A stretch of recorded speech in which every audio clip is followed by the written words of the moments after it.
गुरुभ्यो नमः। हरि ओम्। ॐ अखण्डमण्डलाकारं व्याप्तं येन चराचरं तत्पदं दर्शितं येन तस्मै श्रीगुरवे नमः। अज्ञानतिमिरान्धस्य येन तस्मै श्रीगुरवे नमः। गुरुर्ब्रह्मा गुरुर्विष्णुः गुरुर्देवो महेश्वरः गुरुरेव परं ब्रह्म तस्मै श्रीगुरवे नमः। स्थावरं जङ्गमं व्याप्तं यत्किञ्चित् सचराचरं तत्पदं दर्शितं येन तस्मै श्रीगुरवे नमः।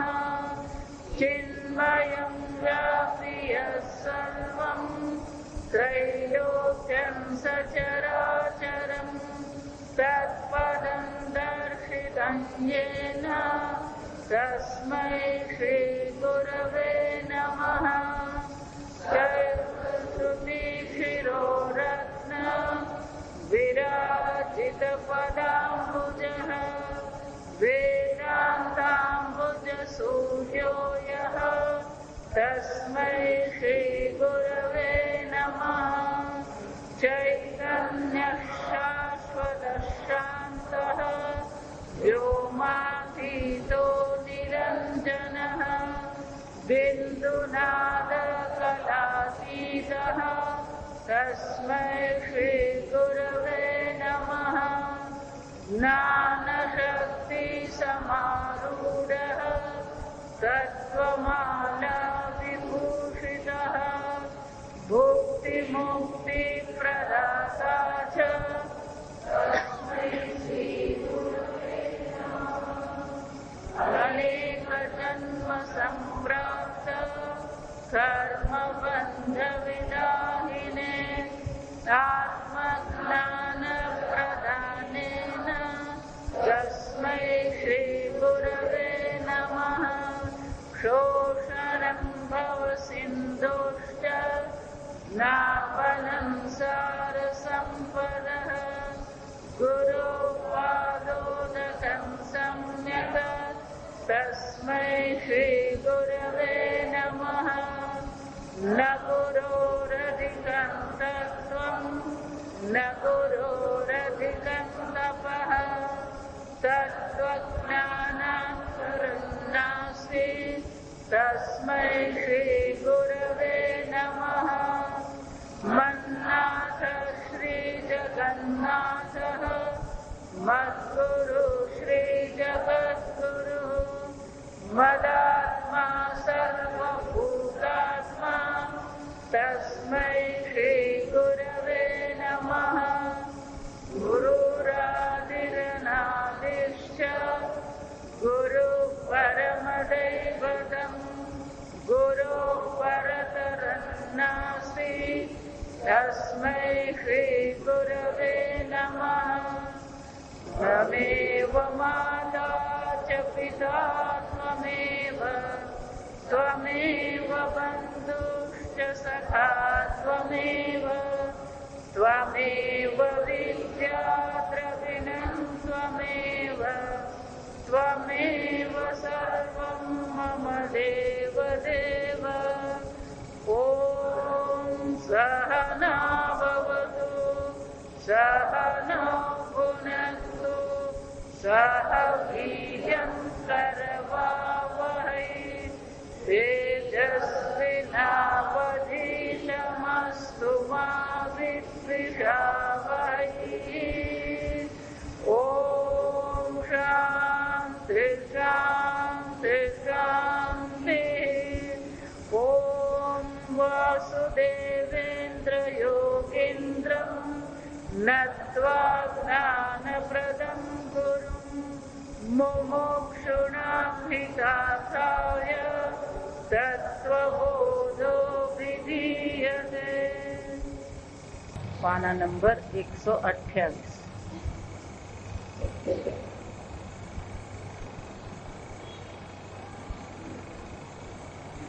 વિરાગઃ કઃ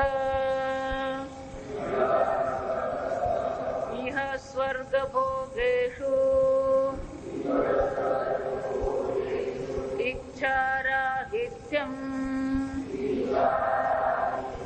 ક્ષમાદિ સાધન સંપત્તિઃ કા ક્ષમોદમો ઉપરમઃ તિતિક્ષા શ્રદ્ધા સમાધાનં ચેતે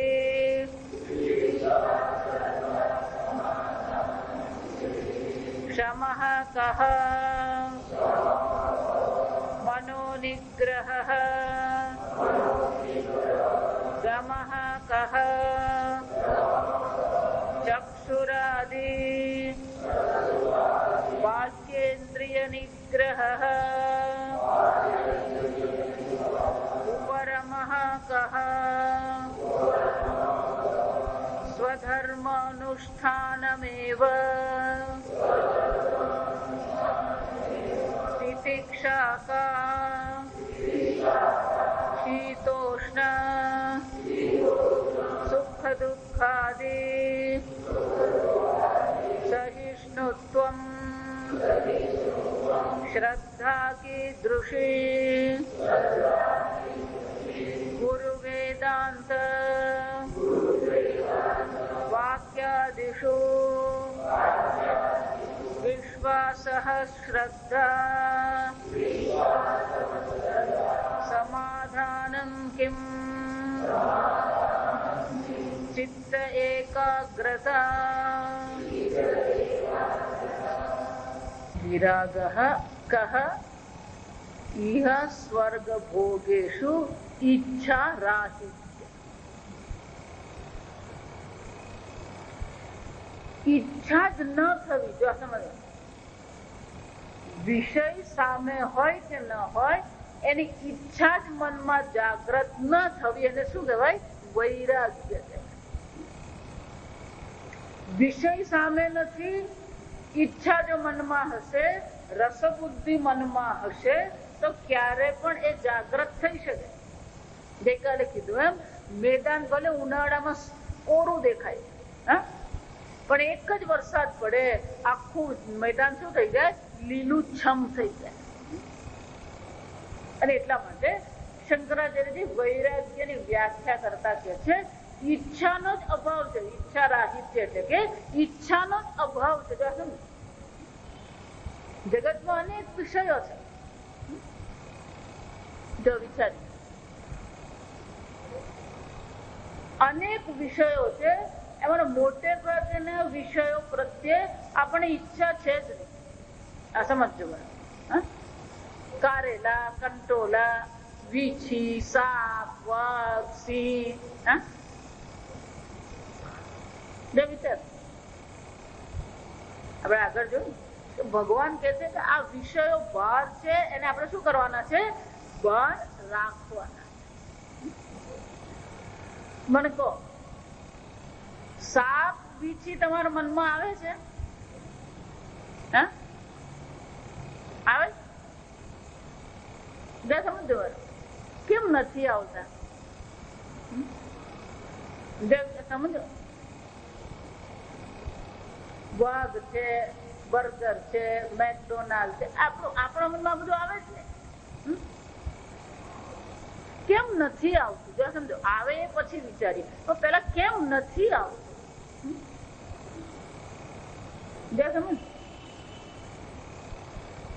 કારણ કે કોઈ પણ પ્રકારે એ આપણા જીવન સાથે સંબંધિત નથી.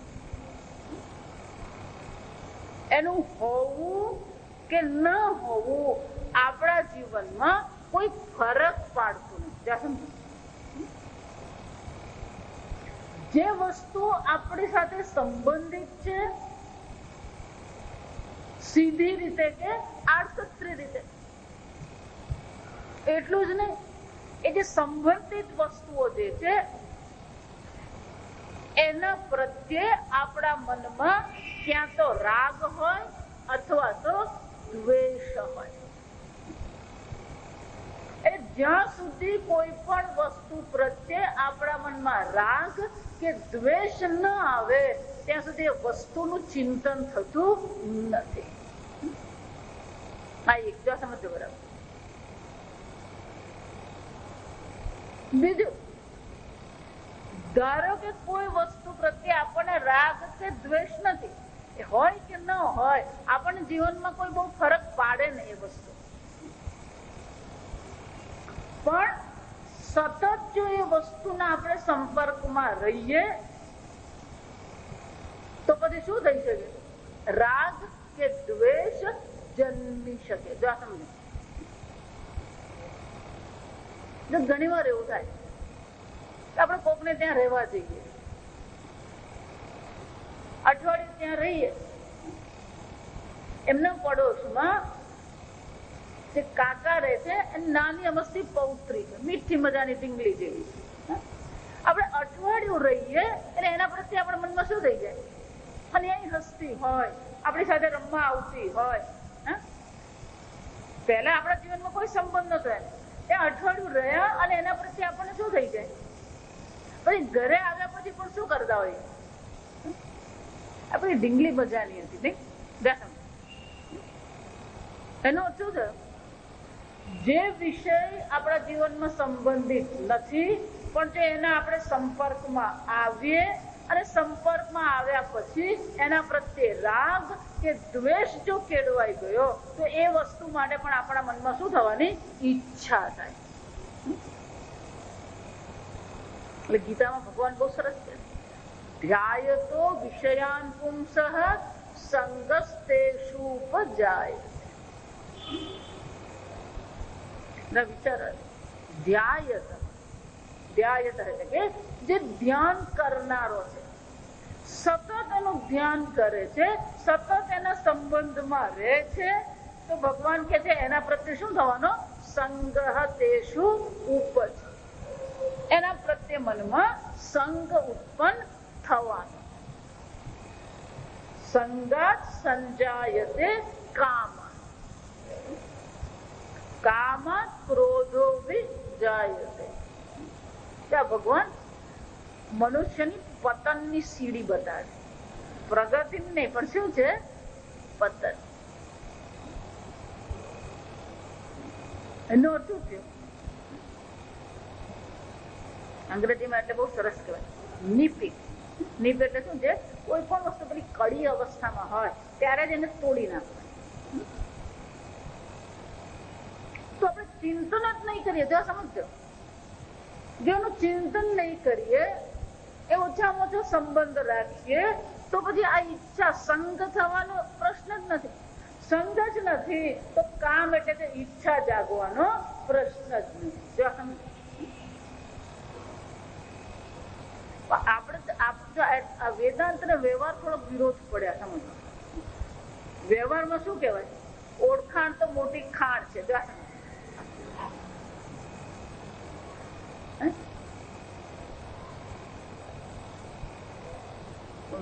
વેદાંત શું કે છે?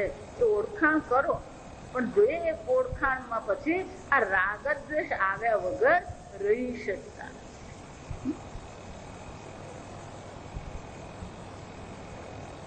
આ રાગ દ્વેષ એ તમને પૂછીને નહીં આવ્યા, સમજજો. અને કોના માટેના કેટલા રાગ દ્વેષ આપણા મનમાં પડેલા છે હજી આપણને ખબર જ નથી. જો એટલા માટે તમને એવું લાગતું ને કે મારે બહુ રાગ દ્વેષ નહીં, મારે બહુ ચિંતા નહીં. એકાદ દિવસ પેલો રિલાયન્સ ફ્રેશ માં આટો મારી આવજો, અહીંયા આવી ગયો ને ખબર નહીં, હજી આવ્યો નથી.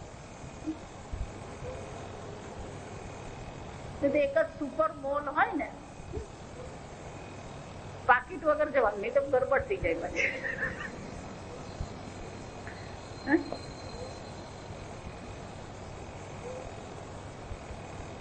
સુપર સ્ટોર હોય ને, ખાલી એમાં શું કરવાનો? આટો જ મારી આવવાનો. એમાં પેલું શેમ્પુ નું સેક્શન હોય, નેલ પોલિશ નું સેક્શન હોય, કોસ્મેટિક નું સેક્શન હોય, સાબુનું સેક્શન હોય, બધે ફક્ત શું કરવાનું? આંટો મારે. પછી બહાર આપણે અસંગ ચૈતન્ય નીકળે બહાર.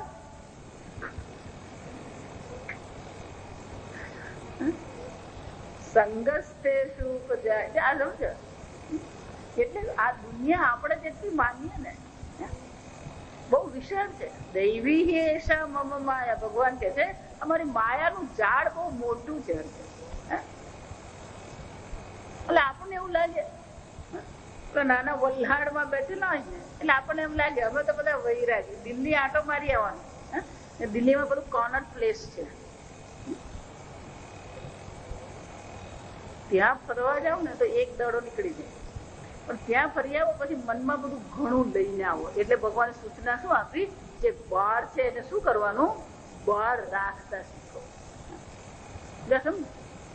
ભગવાન કે છે સંગહ તેષુ ઉપજાયતે સંગાત સંજાયતે કામ. કામ એટલે ઈચ્છા. ભગવાન કે છે આ નિયમ છે. અને એક વાર જો ઈચ્છા આવી, બે જ વસ્તુ થઈ શકે. જો ઈચ્છા હોય ને ત્યારે બે જ વસ્તુ થાય, યાદ રાખવાનું. પહેલું ભગવાન કે છે જો ઈચ્છાની પૂર્તિ થાય ને અને જે ગમી ગયું તો એને વારંવાર ભોગવવાની ઈચ્છા, એને લોભ કહેવાય. એને શું કહેવામાં આવે? લોભ થાય. જો ઈચ્છાની પૂર્તિ ન થઈ તો શું થવાનું?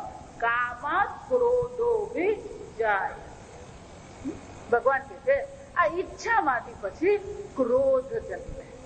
જ્યારે ઈચ્છા તમારી પૂર્તિ થતી નથી, એ ઈચ્છાની પૂર્તિ કરવામાં વિઘ્ન આવે છે, કોઈ અટકાવે છે, તો જે વિઘ્ન કરનાર છે, અટકાવનાર કોઈ વ્યક્તિ હોય, કોઈ પરિબળ હોય, એના પ્રત્યે મનમાં શું જાગે છે? ક્રોધ જાગે.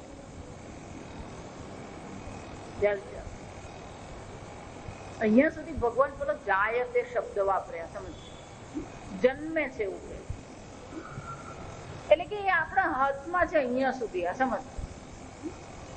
પણ એક વાર ક્રોધ આવી ગયો પછી ભગવાન શું કે છે? પેલો જાયતે અભિજાયતે ને બદલે ભગવાન પેલું ક્રિયાપદ બદલી નાખે. જો સમજ, ક્રોધાત ભવતિ સમોહ. જો આ વિચાર, ભવતી એટલે શું છે? થાય છે. ભવતી એટલે શું છે? થાય. એનો અર્થ શું થયો? એના પછી આપણું નિયંત્રણ છે. આ જો થાય છે એનું બતાવું. બધી વસ્તુ થોડોક બરાબર સમજી લેવાની.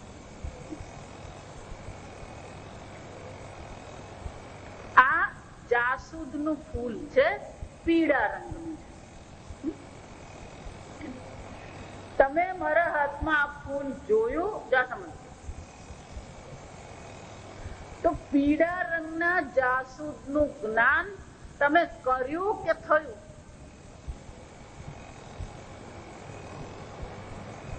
કર્યું. આંખ ખુલ્લી હોય, આંખની સામે આ પુષ્પ આવે તો જ્ઞાન શું છે? થાય. થાય એનો શું થયો? એમાં તમારો સંકલ્પ, તમારી ઈચ્છા કામ કરતી નથી. જ્યાં સમજ, એને થાય છે એવું કહેવાય.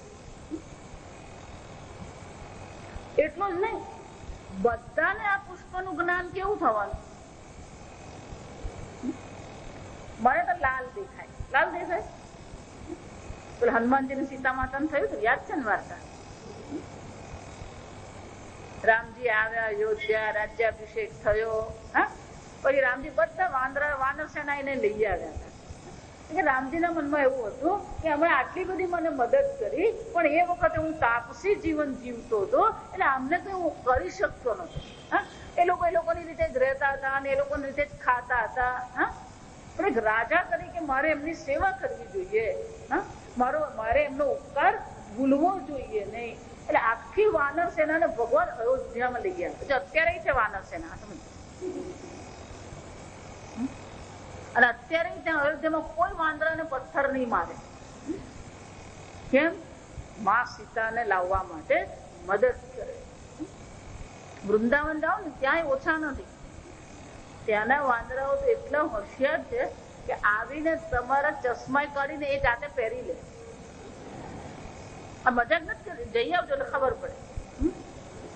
એ ચશ્મા તમારે આવીને તમારા ખભા પર બેસે, ઉદય આવે, ચશ્મા લે, ઉપર જાય, ઉપર જઈને પછી એ ચશ્મા પહેરે.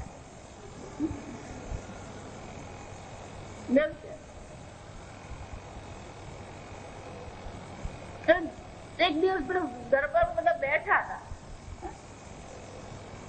એટલે હનુમાનજીએ શું વર્ણન કર્યું, હું અશોક વાટિકા ગયો તો આમ એક કૂદકો માર્યો, અશોક વાટિકા પહોંચી ગયો.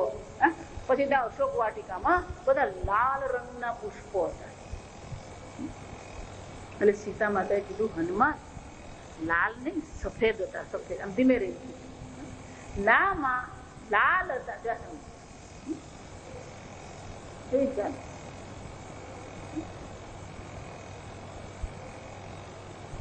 રામજીએ શું કીધું, હનુમાન તારા મનમાં શું હતો? ક્રોધ હતો. એ ક્રોધ ને કારણે આ બધા ફૂલ તને કેવા દેખાતા હતા? લાલ.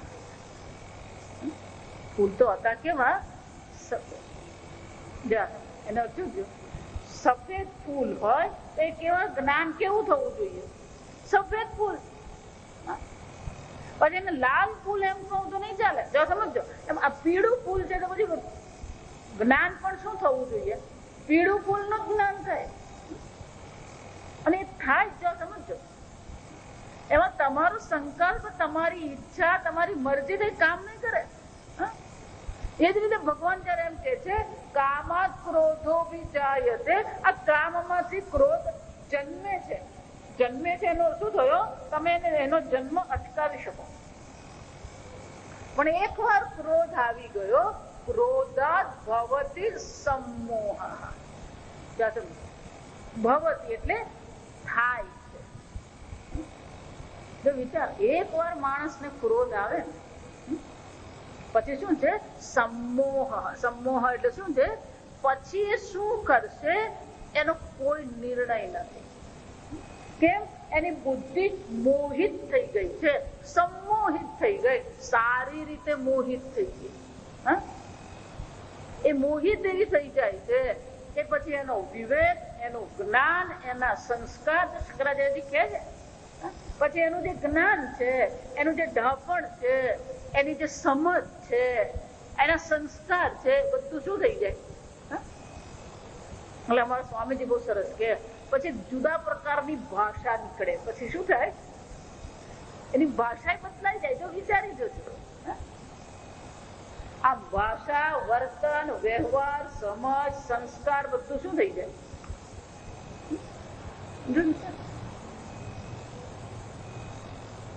પણ આ બધાનું મૂળ ક્યાં છે? જો સમજો, આપણે આગળ જવાની જરૂર નથી. બધાનું મૂળ છે ક્યાં આગળ? ધ્યાયતઃ વિષયઃ પુંસઃ. એના સંપર્કમાં તમે આવો, એનું ચિંતન તમે કરો તો એની પ્રત્યે તમારા મનમાં ઈચ્છા જાગે. અને એટલા માટે આપણો પ્રયત્ન એવો હોવો જોઈએ કે આ વિષયોનું ચિંતન જ ઓછું થઈ જાય. વિષયોનું ચિંતન જ નહીં હોય તો પછી વિષયો પ્રત્યેની ઈચ્છા આપણા મનમાં જાગે. આ દુઃખ પણ એવું જ છે. એમ નહીં માનતા માણસ અચાનક દુઃખી થઈ જાય. કોઈ અચાનક દુઃખી નહીં થાય. જો વિચારી દો, જે ક્રોધી છે એને ક્રોધ આવે. જો સમજો, અંદરથી શું છે? પેલો ક્રોધ પડેલો જ છે. એ જ ક્રોધ પછી શું થાય છે? વ્યક્ત થાય. એટલે આપણું શાસ્ત્ર એમ કે છે કે નવો ક્રોધ નથી આવતો. જે ક્રોધી છે એને જ તમે ક્રોધી કરી શકો. એ જ રીતે જે દુઃખી છે એ જ દુઃખી થાય. અચાનક કોઈ દુઃખી નથી થઈ જતો. આપણો અંદરનો પેલો સંકલ્પ જ છે, હું દુઃખી છું, હું અલ્પ છું, હું નકામો છું. આગળ મેં કીધું સંગીતકાર જયારે સંગીત આલાપ કરતો હોય તો પાછળ શું ચાલતી હોય? પેલી શ્રુતિ ચાલે. એ આલાપ કરે પણ એના આલાપને જે સા અને પ જે છે એ જાળવવો પડે. અને એ જાળવવા માટે પાછળ પેલું વીણા પર કોઈ શું કરતું હોય? સા પ શું કરે? એ વગાડે. શ્રુતિ કહેવાય. હવે તો પેલું શ્રુતિ બોક્સ તૈયાર જ મળે. એમ આપણા જીવનમાં પણ પેલું પાછળ તો પેલી શ્રુતિ ચાલુ જ છે. હું અલ્પ છું, હું નકામો છું, હું દુઃખી છું. હા, વિચાર. એટલે જ્યાં સુધી આ અલ્પતાની ભાવના, અજ્ઞાનની ભાવના, દુઃખની ભાવના પડેલી છે ત્યાં સુધી આ પેલું ઈચ્છા જે છે એ પૂર્ણતઃ અટકાવી નહીં શકીએ આપણે. સમજો? અને એટલા માટે પ્રયત્ન આપણો એવો રહેવો જોઈએ કે બને એટલા વિષયોનો સંપર્ક ઓછો હોય. સંપર્ક થયો તો ચિંતન ઓછું કરીએ આપણે. એ વિષય આવ્યો ને વિષય શું છે? એના પર ચિંતન કરવા. જો એટલા માટે ઘણી વાર એવું થાય કે પેલો કોઈ વ્યક્તિ આવે 5 મિનિટ મળે ને જતું જાય. પેલી 5 જ મિનિટ આવીને મળીને જતી રહેતી હોય. પછી આપણે બેસીને શું કરતા હોઈએ?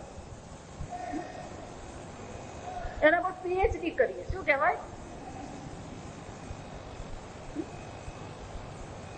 સમજો. એટલે ઈચ્છા રાહિત્ય તે સમજવાનું છે કે વસ્તુ પ્રત્યે આપણને ઈચ્છા થવી જ નહીં જોઈએ. એને જ વૈરાગ્ય કહેવાય. ચિન્માનંદજી નામ તમે બધા સાંભળ્યું છે. એ ચિન્માનંદજીના ગુરુજી હતા તપોવન મહારાજ. એ તપોવન મહારાજ ઋષિકેશ કૈલાસ આશ્રમમાં અભ્યાસ કર્યો. પછી એ ઉત્તર કાશી ગયા. પછી ક્યારેય નીચે નહીં આવ્યા. ઉત્તર કાશી જ રહેતા હતા. તો ચિન્માનંદજી અને એમના જેવા બીજા ઘણા બધા શિષ્યો એમની પાસે ત્યાં ભણતા હતા. તપોવન મહારાજ એક કુટિયા બનાવીને જ રહેતા હતા. એમણે આશ્રમ બનાવ્યો હતો. એટલે જે પણ કોઈ એમની પાસે ભણવા જાય, એમ જો પૂજ્ય સ્વામીજી પણ ભણ્યા ત્યારે એ જ રીતે હતું. કોઈ તમને કોઈ રૂમ આપે ને, તમારે તમારું શું છે ઝૂંપડી બનાવીને રહેવાનું. અને કાલી કમલી વાળાને ત્યાં શું કરવાનું? પેલું 10 વાગે પહોંચી જાઓ, ત્યાં ભંડારો હોય એટલે ત્યાં દાળ રોટી મળે. દાળ અને રોટી ત્યાં આપણને આપવામાં આવે. એટલે સવારે પેલો અધ્યયન કરવાનું, 10 વાગે દાળ ને રોટી ખાઈ આવવાની. પછી પાછું 4 વાગે સાંજે એ લોકો સમજે. એટલે અમારા સ્વામીજી એમને એવું કહેતા કે સવારે દાળ અને રોટી આપે અને સાંજે રોટી અને દાળ આપે.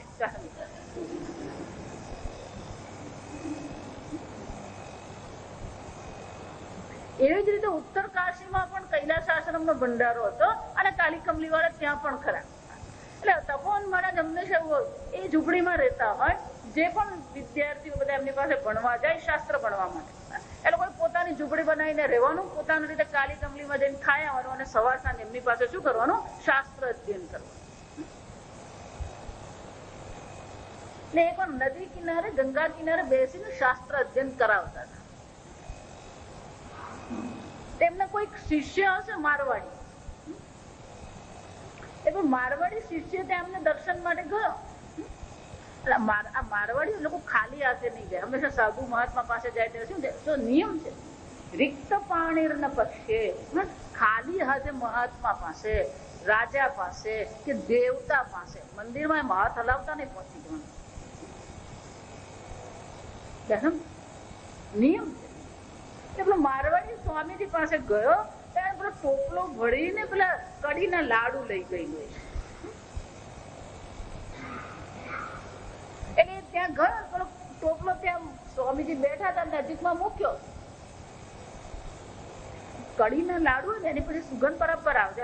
ઘીમાં આમ તળેલા હોય ને, એ ખોલવો નહીં પડે ટોપલો. એ મૂકે એટલે ખબર પડી જાય. ત્યારે પેલો શાસ્ત્ર અધ્યયન ચાલતું હતું. એટલે પેલો મારવાડી પેલો ટોપલો મૂકે ત્યાં બાજુ બેસી ગયો સાંભળવા માટે. આજે બધા વિદ્યાર્થીઓ જે લોકો સવારે દાળ રોટી અને સાંજે શું છે રોટી દાળ. એટલે તપોવન મહારાજને સાંભળે ખરા અને થોડીક વાર થાય એટલે પછી નજર ક્યાં જાય? એવું નહીં માનવાનું. આપણે ક્લાસમાં બેઠા શું કરીએ એમને શું ખબર? બધી ખબર પડે. તમારી આંખ પરથી બધી ખબર પડી જાય. તમને સમજ પડે કે નહીં પડે એ સમજ ફોન અહીંયા છે ક્યાંક બીજે પહોંચી ગયો એ ખબર પડી જાય. એટલે તપોવન મહારાજે જોયું કે આ બધાની નજર ક્યાં નડી છે, વિઘ્ન થઈ રહે. ચિન્માનંદજી ત્યાં સામમાં જ બેઠા હતા. ચિન્માનંદજી ને તે વખતે જયારે બ્રહ્મચારી શાસ્ત્રજન કરતા એમનો ખોરાક ખૂબ હતો, ખૂબ ખાતા. એટલે તપોવન મહારાજે ચિન્માનંદજી સામે જોઈને કીધું આ ટોપલો ખોલ. એટલે ચિન્માનંદ એમ ખુશ થઈ ગયા, ચાલો આપણો આજે આ વેચવા વાળા ને એને બહુ ફાયદો હોય, પ્રસાદ વેચે ને એને ફાયદો હોય. સમજમાં કોને કેટલું આપવું ને એ નક્કી કરે, પછી કેટલું બચાવવું ને એને ખબર હોય. એટલે ચિન્માનંદજી કે આપણને વેચવાનું મળ્યું એટલે શું છે, આ ફાયદો જ છે. એટલે આમ ખુશ થઈને ઉભા થઈ ગયા. આમ જઈને આમ ધીમે રહીને ટોપલો ખોલ્યો. ટોપલો ખોલે પછી આમ સામે જોયું. એટલે તપોવન મહારાજે કીધું આ ટોપલો ઉચકી અત્યારે ગંગામાં પધરાવી આવ. મારા વાળી ત્યાં જ બેઠેલો, ત્યાં સમજજો.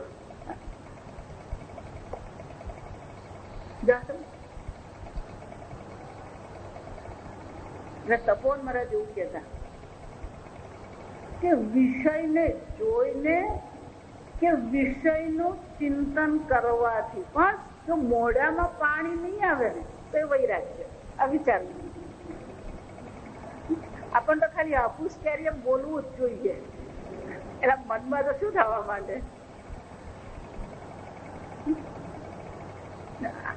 શંકરાચાર્ય શબ્દ એ વાપરો છે, ઈચ્છા રાજીત્યમ.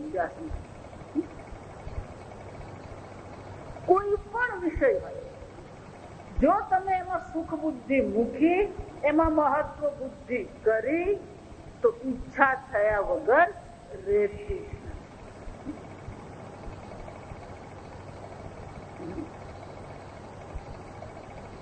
કેટલું જ નહીં, જો ઈચ્છાની પૂર્તિ ન થઈ, એ સુખ ને બદલે દુઃખ નું કારણ બની ગયું તો રાગ ને બદલે ત્યાં શું થઈ જવાનો, દ્વેષ થઈ ગયો. એટલે આપણે બુદ્ધિ ક્યાં અટવાતી રહે છે, રાગ અને દ્વેષ માટે. અને એટલા માટે ભગવાન બહુ સુંદર કહે, યો ન દ્વેષતી ન કાંક્ષતિ. જો આ સમજજો, વૈરાગ્યની વ્યાખ્યા છે કે રાગ પણ નહીં, દ્વેષ પણ નહીં. જો આ સમજજો, જેટલા માટે હંમેશા હું કહું કે કોઈ વસ્તુથી દૂર રહેવું એટલે વૈરાગ્ય નથી. એટલે અમારા સ્વામીજી બહુ સરસ કે આપણે આમ સન્મુખ હોઈએ ત્યારે આપણને એવું લાગે કે રાગ છે. એટલે કેટલાક લોકો શું કરે, આમ મોડું ફેરવવાથી મનમાંથી વિષય જવાનો નથી. આ સમજજો, એનાથી તમે દૂર ભાગો. તો ઘણી વાર કોઈ વ્યક્તિ આપણને બહુ વાતો કરે ને ગમતું નહીં હોય, બજારમાંથી જતા તે સામેથી જ આવે. એટલે આપણે શું કરીએ,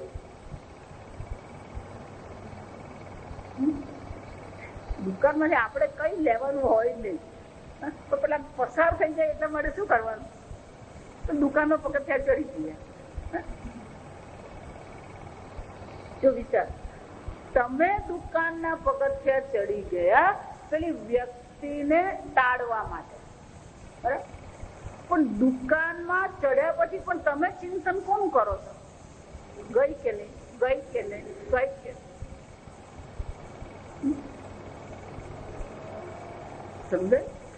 રાગ કરો તોય ચિંતન થાય, દ્વેષ કરો તો પણ શું થવાનું, થવાનું ચિંતન. એટલે ભગવાન શું કે છે, ન દ્વેષતી ન કાંક્ષ. મને બીજા એક પ્રશ્નનો ઉત્તર આપો. જેના પ્રત્યે રાગ હોય એનું વધારે ચિંતન થાય કે જેના પ્રત્યે દ્વેષ હોય એનું ચિંતન વધારે થાય?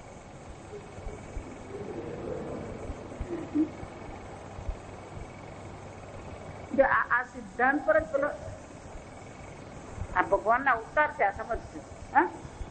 રાવણ ને કુંભકર્ણ, આ બધાના અવતાર પણ કોનો સિદ્ધાંત, આ સિદ્ધાંત પર જ છે. વાર્તા સમજ, જય અને વિજય શું કર્યું, પેલા સનત સનાતન બટુકોને અટકાવ્યા. શ્રાપ આપી દીધો. એટલે ગભરાઈ ગયા. એટલે નારાયણ ત્યાંથી આવ્યા અને જાણી લીધી પરિસ્થિતિ. શ્રાપ શું આપ્યો? 7 જન્મ. 7 જન્મ શું છે? મનુષ્ય જન્મ. એટલે ભગવાન ગયા. પછી પેલા જય વિજય કે છે કઈ ખડવું કરી આપો. પણ એક વાર મોઢામાંથી નીકળી ગયો, શ્રાપ નીકળી ગયો. એટલે ભગવાન કે કઈ નહીં, પણ ત્યાં ડિસ્કાઉન્ટ કરી આપો. ત્યાં ડિસ્કાઉન્ટ ચાલતું જ હતું, એમ નહીં માનવાનું અત્યારે શરૂ છે, ત્યારે ડિસ્કાઉન્ટ જ હતું. અત્યારે જે બધા ડિસ્કાઉન્ટ છે ને શરત થી ચાલે, એમ ત્યાં પેલી શરત મૂકવામાં આવે. કીધું મારા ભક્ત તરીકે તમે જન્મ લેશો તો 7 જન્મ લેવા પડશે, પણ મારા દ્વેષ કરનારા બનશો તો કેટલા જન્મ લેવા પડશે? 3 જન્મ. એટલા માટે એમ નહીં માનવાનું. આ રાવણ એટલે દાનવ છે. રાવણ પણ છેવટે કોણ હતું? એટલા કોઈ પણ વ્યક્તિ હોય, હું હંમેશા કોઈ પણ વ્યક્તિ તમારી સામે આવે, ક્યારેય મનમાં એના પ્રત્યે કોઈ અભિપ્રાય નહીં બાંધવાનો. એ સારો છે એમાં વિચારવાનું નહીં, એ ખરાબ છે. સારો કહો એટલે રાગ થાય, ખરાબ છો એમ કહે એટલે દ્વેષ થાય. જો આ સમજજો. અને અંગ્રેજીમાં બહુ સરસ શબ્દ છે, we have to be non-judgmental. જો આ સમજજો. શા માટે આપણે કોઈના વિશે અભિપ્રાય બાંધીએ? જો આપણને આદત પડી ગઈ, કોઈ પણ વ્યક્તિ આપણી સામે આવે એટલે એને માટે આપણે શું કરી દઈએ? એક અભિપ્રાય બાંધી દઈએ. જ્યાં સુધી અભિપ્રાય બાંધીએ નહીં ત્યાં સુધી આપણે એની સાથે સંબંધ પણ બાંધી શકતા નથી. જો ટ્રેનમાં બેઠા હોય ને, આપણે જવાનું અહીંયાથી મુંબઈ જ હોય, કોઈ 4.5 5 કલાકનો પ્રશ્ન છે, આ સમજજો. એમાં આપણી બાજુમાં કોણ આવ્યું ને એનું આપણે 1000 વખત ચિંતન કરીએ. અને એમાં જો બાજુમાં કોઈ મોટો પંજાબી તગડો આવીને બેસી જ હોય તો શું થાય? એ આમ આવીને ઉભો રહે ને આમ સામાન મૂકે તો આમ માપી લઈએ આપણે. સમજો શા માટે? મને કહો. આદત પડી ગઈ છે. અભિપ્રાય બાંધવાની આપણા મનમાં શું છે? એક આદત પડી ગઈ. આવું હોય તો સારું કહેવાય, આવું હોય તો ખરાબ. કોણે કીધું સારું ખરાબ? રાવણ હોય કે કુંભકર્ણ હોય, કંસ હોય કે શિશુપાલ હોય, જ્યાં સમજો. હિરણ્યકશ્યપ હોય કે હિરણ્યાક્ષ હોય, કોઈને માટે આપણે કોઈ અભિપ્રાય બાંધવાની, જજમેન્ટ કરવાની આપણને કોઈ જરૂર જ નથી. પણ છતાં પણ આપણે શું કરતા રહીએ? કોઈ પણ વસ્તુ હોય, કોઈ પણ વ્યક્તિ હોય, આપણી સામે આવે ને એટલે પણ આમ સિક્કો મારી આપીએ, જાણે આપણે કોઈ કામ મોકલું છે. આ સારો છે, આ ખરાબ છે, ઠીક હવે. સમજ આખો દિવસ શું કરતા રહીએ? આપણા સિક્કા જ મારતા ફરીએ, આપણે અભિપ્રાય બાંધતા જ ફરીએ. આપણે આ પ્રકારનું જે આપણું ચિંતન હોય, આ પ્રકારનો જો આપણો વ્યવહાર હોય તો પછી આ વિરાગ ઈચ્છા રાહી તેમ શક્ય જ નથી. એ રાવણ એટલા માટે રામજી જયારે રાવણ સાથે યુદ્ધ કરતા હતા ત્યારે રામજીના મનમાં રાવણ પ્રત્યે કોઈ પણ પ્રકારનો દ્વેષ ભાવ નતો. જો આ સમજ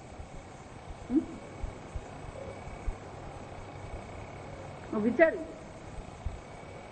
વિભીષણ પણ જયારે ત્યાં ગયો, રામજીને શરણે ગયા વિભીષણ, દરેક જણાએ પોતપોતાનો અભિપ્રાય આપ્યો. જો સમજજો. લક્ષ્મણ છે, જામવાન છે, હનુમાન છે, અંગદ છે, બધાએ વિભીષણ માટે શું કર્યું? પોતપોતાનો અભિપ્રાય રામજીને આપ્યો. પણ રામજી કોઈ પ્રકારનો મત પ્રગટ નહીં કર્યો. આ વિચારી પૂછ્યું. એટલા માટે રામજીના વર્તનને અને રામજીનો જે વિચાર છે ને, રામજીનું જે મન છે ને, એ આપણે સમજવાનું. આપણે વાર્તામાં બહુ મજા પડે સમજ, પણ વાર્તા કરતા પણ એ રામજીની જે વિચાર કરવાની જે પદ્ધતિ હતી ને, એ આપણે પકડવાની જરૂર છે. રામજી વિભીષણ માટે શું છે? કોઈ અભિપ્રાય વ્યક્ત નહીં કરે. રામજી એક જ વાક્ય કીધું, એ મારે શરણે આવ્યો છે અને હું ક્ષત્રિય છું, મારે શરણે આવેલાની રક્ષા કરવી એ મારો ધર્મ છે. કોણ છે, કેવો છે, એ શું કરી શકે છે, જો આને કહેવાય નોન જજમેન્ટલ. આ સમજ વિચારી. રાવણને પણ જયારે એમને માર્યા ત્યારે પણ મનમાં કોઈ દ્વેષ નતો. રામ મનમાં ઈચ્છા રહિત, જો આને જ કહેવાય વૈરાગ્ય. ગીતામાં એટલે ભગવાન શું કે છે? રાગ દ્વેષ વિયુક્ત. રાગ અને દ્વેષ થી વિયુક્ત થઈ ગયેલી આપણી ઇન્દ્રિયો છે, આપણું મન છે. કોઈ પણ વિષય હોય, જો એ સમજ, વિષય માણવું એક વસ્તુ છે, પણ એના માટે જજમેન્ટ કરવું, એમાં રાગ દ્વેષ કરવો બીજી વસ્તુ છે.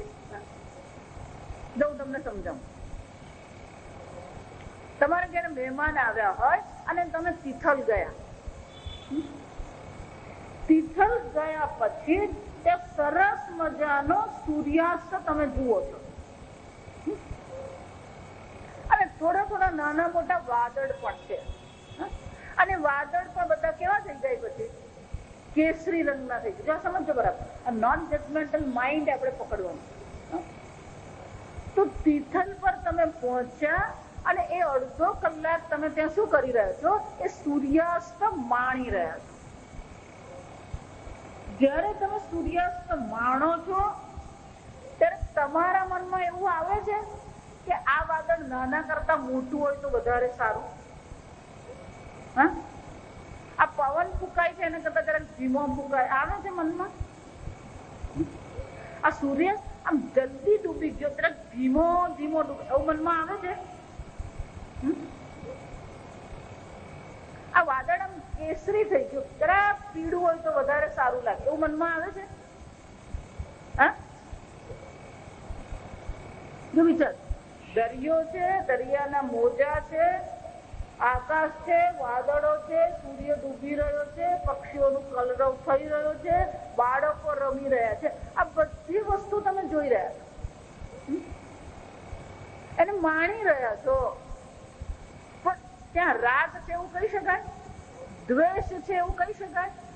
એના માટે કોઈ અભિપ્રાય બાંધ્યો એવું કહી શકો તમે? નહીં. જયારે તમે સૂર્યાસ્ત જુઓ છો ત્યારે તમારું મન કેવું છે? એ જજમેન્ટ થી, એ રાગ દ્વેષથી કેવું છે? મુક્ત છે. તમે હિમાલય જાઓ, બદ્રીનાથ જાઓ અને રસ્તામાં સરસ મજાનું સૌંદર્ય તમને જોવા મળે, તો તમે એવું વિચારો આપણે અહીંયા આવીને રહી પડે તો ચાલે, એવું વિચારો? એટલે મારા મનમાં જાત જાતના તુક્કા આવે, એટલે શું બોલું ને મને ખબર, બધા તુક્કા આવે હું બોલી જાઉં. જો વિચાર, ત્યાંનું સૌંદર્ય જેવું છે એવું તમે શું કરો છો? એને માણો છો. જો આ સમજજો બરાબર. એનામાં કોઈ પ્રકારનું પરિવર્તન કે કોઈ પ્રકારથી તમે તમારી સાથે લઈ જવા માંગો છો? એ ત્યાં છે, હિમાલય ત્યાં જ છે, પાઇન ટ્રી પણ ત્યાં જ છે, ત્યાંના વૃક્ષો બધું શું છે? રાગ પણ નથી, દ્વેષ પણ નથી, જજમેન્ટ એટલે કોઈ અભિપ્રાય પણ નથી. આને વૈરાગ્ય છે. આમ જેવું આ કુદરતી જે સૌંદર્ય પ્રત્યે આપણા મનમાં જે ભાવ છે એવો જ ભાવ ક્યાં હોવો જોઈએ? આ સંપૂર્ણ વિશ્વ પ્રત્યે, યો ન દ્વેષ્ટિ ન કાંક્ષ. પણ જન્મો જન્મથી અને આ જન્મમાં પણ આપણને આદત પાડી દીધી છે. જો એટલા માટે આજકાલના મા બાપો બાળકને જે રીતે ઉછેરી રહ્યા છે ને બહુ ડેન્જરસ કરી રહ્યા છે. બાળકના મનને સ્વસ્થ સ્વતંત્ર રાખવાને બદલે એવા અભિપ્રાયો એ લોકોના મનમાં આપી રહ્યા છે જે એ લોકોને મોટા થયા પછી બહુ જોખમકારક બને એવા. તો આ સમજજો, હું કહીશ એટલે તમને ખ્યાલ આવે. પહેલા આપણે બધા સ્કૂલે જતા, આપણા મા બાપ સ્કૂલે આવતા નહીં અને આપણા બાપાઓને તો કયા ધોરણમાં પડે ને એ ખબર હોતી. પેલું રિઝલ્ટ આવે ને ત્યારે ખાલી પપ્પા પાસે જઈને શું કરાવી આવવાનું હોય, અને એ ઉપર જોયા વગર શું કરે, ખાલી એટલું જ પૂછે, પાસ થયો ના પાસ થયો, પાસ થયો, લાવ.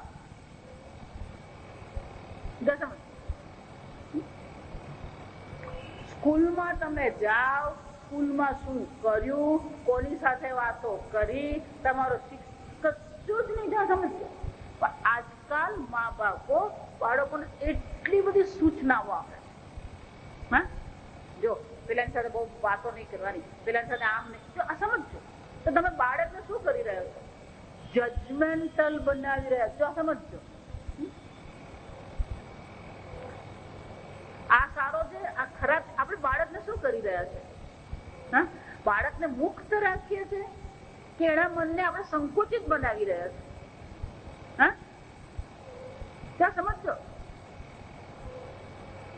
એના માનસને આપણે અસ્વસ્થ બનાવી રહ્યા.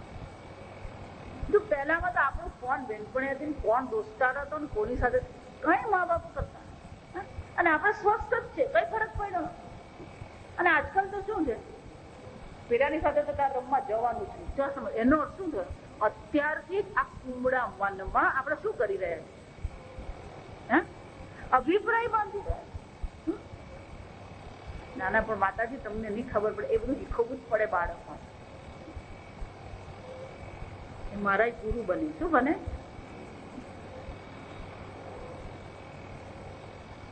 તમે બાળકને એ શીખવો, સારું કોને કહેવાય, ખરાબ કોને કહેવાય, આપણો મિત્ર કેવો, આ શીખવું.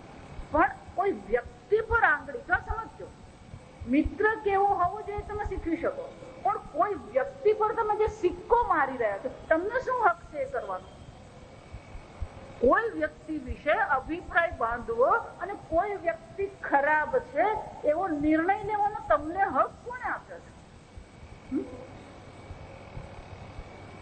અને તોફાન કરે એટલે કોઈ ખરાબ નહીં થઈ જાય, અને ઓછું ભણતો એટલે કોઈ ખરાબ નહીં થઈ જાય. જો સમજો, એ તો બહુ બહુ સારી રીતે ભણે એટલે ડાયો નહીં થઈ જાય. સમજવાનું, એ ભણેલા પછી માથા ના નીકળે, અને નહીં ભણે એટલે કે નક્કામાં કોઈ થઈ નથી થતો. એ ન્યૂટને પેલા ઝરણા પર બેસી રહેતા, દાદીને એમ હતું કે ભણવા ગયો ન્યૂટન, અને આખો દિવસ શું કરે સ્કૂલના વખતે, એટલે બધા ઝરણા પર બેસીને બધું જોયા કરે, એમને ગમે કુદરત, રમ્યા કરે. એટલે સ્કૂલ નું પૂરું થાય બધા છોકરાઓ એટલે ભેગા એ ઘેરે આવી જાય. જો વિચાર, અબ્દુલ કલામ આપણા મિસાઇલ મેન, જો વિચાર, એટલે પાયલોટ બનવું હતું, નાપાસ થયેલા, તો હતાશ થઈ ગયા, આપઘાત કરી નાખ્યો. એમણે એમ માની લીધું મારું જીવન ખલાસ થઈ ગયું. સમજો, જીવનના કોઈક પગથિયા પર કોઈક પ્રસંગે કંઈક બને એટલે તમારું કઈ જીવન ખલાસ નથી થઈ જતું. આ સમજો, આમ ઈચ્છા રાહિત્યમ એટલે કે આ બધાથી આપણા મનને આપણે શું કરીએ, મુક્ત રાખતા શીખીએ. અત્યાર સુધીમાં જે સંસ્કાર પડ્યા છે, જે અભિપ્રાયો બાંધ્યા છે, એનાથી પણ આપણા મનને શું છે, મુક્ત કરવાનો આપણે પ્રયત્ન કરીએ. ઈચ્છા રાહિત્ય, સમજજો, આપણે તો ઈચ્છા શબ્દ આવે ને એટલે કઈ ભલતું જ સમજતા હોય. ના ના મને તો કોઈની ઈચ્છા છે. જો આજે કહેતા હોય ને બધી પ્રતિકૂળતા હોય ને ત્યારે બધા જ પ્રકારની ઈચ્છા રાહિત્ય આવી જાય. સમજમાં એટલે આપણું શાસ્ત્ર બહુ સરસ છે. આ વિવેકજન્ય વૈરાગ્ય છે. આ વૈરાગ્ય ની આપણે વાત કરીએ છીએ કઈ છે? વિવેકજન્ય વૈરાગ્ય. બીજા 3 પ્રકારના વૈરાગ્ય છે. જો સમજ, એક સ્મશાન વૈરાગ્ય કહેવાય. શું કહેવાય? કે બધાને ખબર સ્મશાન વૈરાગ્ય. એટલે આગલે દિવસ મિત્રો સાથે ચા પીધી હોય, ગપ્પા માર્યા હોય, કેરી ખાધી હોય, અને સવારના પરમાં ફોન આવે, ગુજરી ગયા. એટલે મનમાં શું આવે? એક ધક્કો લાગે. એટલે પછી પેલા સ્મશાને જઈએ, પછી ત્યાં પેલું મિત્રનું શરીર બળતું હોય એટલે જોઈએ એટલે આપણા મનમાં શું આવે? આ જિંદગીનો શું ભરોસો? સ્મશાન વૈરાગ્ય. આ બધી પત્નીઓ છે ને ઘરે તૈયાર જ હોય. પેલું પાણી ગરમ રાખે, કપડા બાથરૂમમાં મૂકી દીધા હોય, એટલે પેલું આમ ઘરમાં આવે ને પાણી તૈયાર જ છે. સમજ છે? એટલે પેલો આમ નાવા જાય, આમ જ્યાં પાણી પડે ને એટલે પેલો વૈરાગ્ય પણ બધો શું થઈ જાય? ધોવાઈ જાય. અને અંદર ઉભો ઉભો જ કહી દે ચા મૂકજે એટલે પેલી ને આમ નિરાશ થઈ જાય. હા કેમ? ક્યાંય જવાના નથી.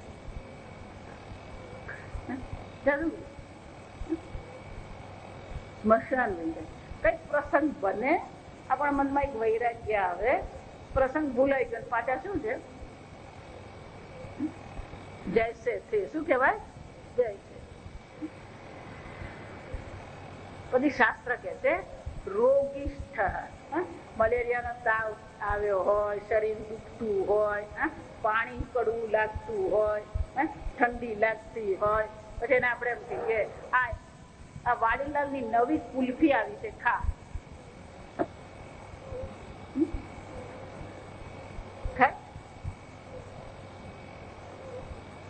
તું લઈ જા અહીંયા. પણ જ્યાં મલેરિયા સારો થઈ ગયો પાછું શું છે? ત્રીજો કે છે નષ્ટ રાજ્ય. એ બહુ સરસ છે. નષ્ટ રાજ્ય છે કે જેને પોતાની સંપત્તિ ગુમાવી દીધી હોય એના મનમાં પણ શું આવી જાય? એક પ્રકારનું વૈરાગ્ય આવી જાય. આ દુનિયા કઈ વિશ્વાસ જેવી પાડવા જેવી નથી. આ દુનિયામાં સુખ જેવી વસ્તુ જ નથી. ખાલી એક લોટરી જ લાગવી જોઈએ. પાછું બધું શું થઈ જાય? જૈસે છે. આ બધા કેવા છે? પ્રસંગને કારણે, કોઈક વિશેષ પ્રસંગને કારણે એ પેલો વૈરાગ્ય આવે. જ્યાં એ પ્રસંગ હટી ગયો વળી પાછા શું થવાનું? અને એટલા માટે શંકરાચાર્ય કહે છે આ વૈરાગ્ય છે પણ કયો છે? વિવેકજન્ય વૈરાગ્ય છે. જો સમજો, વેદાંત કયા વૈરાગ્ય ની વાત કરે? વિવેકજન્ય વૈરાગ્ય હોય. કયો વિવેક હોવો જોઈએ? આ અનિત્ય છે, આ દુઃખ નું કારણ છે, એ સુખ આપી શકે એમ છે જ નહીં. કે એટલે શંકરાચાર્ય શું કે છે? ઈહ સ્વર્ગ ફલ ભોગેશુ. આ લોક હોય કે પરલોક હોય, એ સર્વ જે કર્મફળ છે, એ કર્મફળ ને કારણે આપણને જેટલા પણ ભોગ મળી રહ્યા છે એ બધા ભોગ પ્રત્યે આપણા મનમાં શું છે? ઈચ્છા. એને જ વૈરાગ્ય છે. પણ ઈચ્છા કેવી રીતે છોડવાની છે? વિવેક થી છોડવાની. જો વિવેક થી તમે એને છોડી દીધી હોય તે ફરી આવે નહીં. પણ જો અવિવેક ને કારણે છે, મોહ ને કારણે છે, કોઈ પ્રસંગ ને કારણે છે, તો ફરીથી એ રાગ શું છે? આવીને ઉભા રહી છે. આ એક. બીજું, અત્યારે તમે જેને રાગ કહો છો એ ક્યારે દ્વેષમાં ફેરવાય ખબર નથી. એને અનિશ્ચિતતા છે. આ રાગ દ્વેષ પણ કેવા છે? અનિશ્ચિત છે. જેના પ્રત્યે તમને દ્વેષ હોય એના પ્રત્યે ક્યારે તમને રાગ થઈ જાય એ પણ આપણને ખબર નથી. કારણ કે આપણા મનમાં જન્મો જન્મના જે સંસ્કાર પડેલા છે એ સંસ્કારને કારણે એ સંસ્કાર જો જાગૃત થઈ જાય તો રાગને બદલે દ્વેષ થઈ જાય, દ્વેષને બદલે શું થઈ જાય? રાગ થઈ જાય. અનિશ્ચિતતા છે. જો સમજો, કોઈ નિશ્ચય નથી. રાગનો વિષય હંમેશા રાગનો જ વિષય રહે એવું કઈ જરૂરી નથી. અને દ્વેષ જેના પ્રત્યે છે એ દ્વેષનો જ વિષય હંમેશા રહે એવું પણ કોઈ નિયમ, એવું કોઈ આવશ્યકતા છે જ. સમજો, એટલા માટે જેને તમે રાગ દ્વેષ કહો છો એ રાગ દ્વેષ પણ સ્વયં અનિશ્ચિત છે. જો એ સ્વયં અનિશ્ચિત છે તો તમારા રાગ દ્વેષ પ્રત્યે રાગ કરવાની જરૂર છે? બીજી મુશ્કેલી, મારા રાગ દ્વેષ સારા જ હોય. એનો શું થયો? દરેક વ્યક્તિને પોતાના રાગ અને દ્વેષ પ્રત્યે રાગ હોય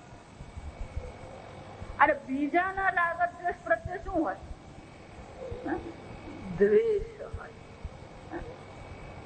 હવે જો એમ આપણે સાંભળીએ આ રાગ દ્વેષ આપણા દુઃખનું કારણ છે, એટલે રાગ હતો એને બદલે હવે શું થઈ જવાનું? એનો અર્થ શું છે? રાગ દ્વેષ ઘટ્યા કે વધ્યા?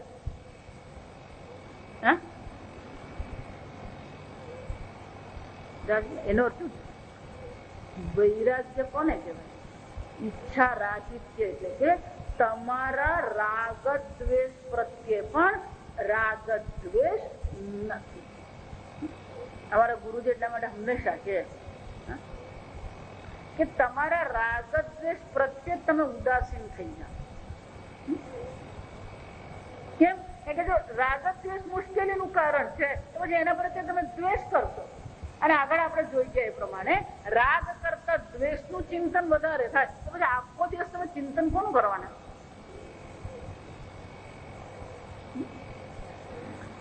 એટલા માટે આને catch-22 કહેવાય અંગ્રેજીમાં. catch-22 એટલે કે તમે જેને છોડવા માંગો એ વધારે ને વધારે શું થાય? પકડાય.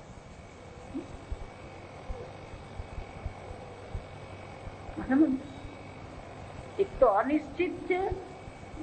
જે અમારા નવસારીમાં સત્સંગી બેન છે, એમને ભણવાનું બહુ જ ગમતું હતું, સરસ ભણતા હતા. પણ એ જમાનામાં પેલું છોકરીઓને કેવું 18-19 વર્ષની થાય એટલે છોકરીને શું કરી દેવાનું? SSC પાસ થાય એટલે છોકરીને પરણાઈ દેવાનું. એમને પહેલેથી જ ભણવાનું ગમતું હતું એમને. તો મમ્મી પપ્પાએ પરણાવી દીધું. જેની સાથે પરણાવે એ પેલા બેંકમાં કામ કરે અને એમની નાની બહેન હતી એટલે એ બેંકમાંથી 5-6 વાગે આવી જાય, પછી નાસ્તો પાણી કરે અને પછી ઘરમાં પેલી બેન ને આખો દિવસ ભણીને આવી હોય એ ભણાવે. એટલે પેલી નણંદ ભણે, પતિ નણંદ ને ભણાવે અને આ બેન રસોડામાં બેસીને શું કરતા હોય? રસોઈ કરે. એટલે એને રસોઈ કરતા કરતા રડવું આવે કે મારે ભણવું તું પણ શું છે આ મમ્મી પપ્પાએ મને પરણાવી દીધી, મને ભણવાનું મળ્યું નહીં. એટલે સતત મનમાં શું વિચાર આવે? રડવું આવે, દુઃખ થાય. પછી જે સંસારનો નિયમ છે એમ છોકરાઓ થયા, નણંદે પરણી ગઈ તો તેમને પતિને પ્રમોશન મળ્યું, તો છોકરાઓ મોટા થઈ ગયા, સ્કૂલે જતા થઈ ગયા. એમાં પતિને એક નાનો ધંધો મળ્યો, પણ કરવાનું કઈ હતું નહીં. ઘરમાં એક મશીન રાખવાનું અને પેલું નાના એને બેટ કહેવાય, આ લૂમ્સ જે ચાલે ને એમાં એક નાના મસ્ત લાકડાની જરૂર પડે. લાકડા બેટ જેવો ટુકડો કરે, પણ દર વખતે પેલો એ લોકો નવો વાપરવો પડે. એટલે એના પતિ આ પેલું બેટ બનાવવાનું મશીન મૂકી દીધું. તો જેને કહેવાય તારે આખો દિવસ કરવાનું શું છે? તું એક કામ કર, 2 માણસ આપણે રાખી લઈએ, એ 2 માણસની સાથે તારે બેસીને શું કરવાનું? આ ધંધો તું જ ચલો. ધીમે ધીમે એમની પકડ આવી ગઈ એ ધંધો કરવા માટે. એ ધંધો એવો સરસ ચાલ્યો કે કોયમ્બતુર સુધી એમનો ધંધો ચાલે અત્યારે. જો સમજ, એમનો ધંધો ફેલાયો ક્યાં સુધી? કોયમ્બતુર. કોયમ્બતુરમાં બધી લૂમ્સ ઘણી બધી. એટલે એમના પતિ 2-3 મહિને એકાદ વાર કોયમ્બતુર આટો મારી આવે અને પછી ત્યાં આગળ માલનો એડ્રેસ બધું લઈ આવે, ઓર્ડર બધું લઈ આવે. એટલે એટલો સરસ ધંધો એમનો ચાલે. પછી તે જ વખતે મારો સત્સંગ શરૂ થયો એટલે મારા સત્સંગમાં આવવા માંડ્યું સવાર સાંજ. એમની બે બીજી બેનપણી, બે મિત્ર, પણ બંને સ્કૂલમાં નોકરી કરે. એટલે જયારે સમય મળે ને ત્યારે પણ એ લોકો બે જણા આવે, પણ રેગ્યુલર અવાય ને, કારણ કે સ્કૂલેથી આવે અને પછી રસોઈ પાણી કરે અને ઘરમાં હોય એટલે બહુ નીકળાય છે. એટલે થોડો વખત વર્ષ 2 વર્ષ સત્સંગ કર્યો પછી એક દિવસ મને કે હું પહેલા બહુ રડતી હતી, પણ હવે મને એવું લાગે છે કે નહીં ભણી તો બહુ સારું છે. વિચાર તો કેમ? હું ભણેલી હોતે તો આ લોકોને જેમ મારે નોકરી જ કરવી પડશે. નોકરી કરતે ને તો તમારે ક્લાસમાં નહીં આવે.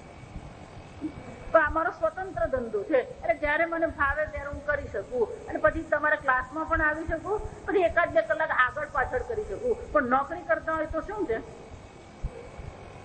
હવે મને કહો, ભણેલા એ સારું કહેવાય કે નહીં સારું કહેવાય? સમજો, આ અનિશ્ચિતતા મારે તમને સમજાવી. જેને તમે નિશ્ચિતપણે રાગ કહો છો, જેને તમે નિશ્ચિતપણે દ્વેષ કહો છો, એ રાગ દ્વેષ પણ જીવનમાં શું થતા રહે છે? અનિશ્ચિત છે. અને જો એ અનિશ્ચિત છે તો ભગવાન કહે છે એને એટલું બધું મહત્વ જીવનમાં આપવાની જરૂર નથી. જો આને ઈચ્છા રાહિત્ય કહેવાય છે, રાગ દ્વેષ, પણ એને પછી બહુ મહત્વ આપવાની જરૂર નથી. એ છે બસ.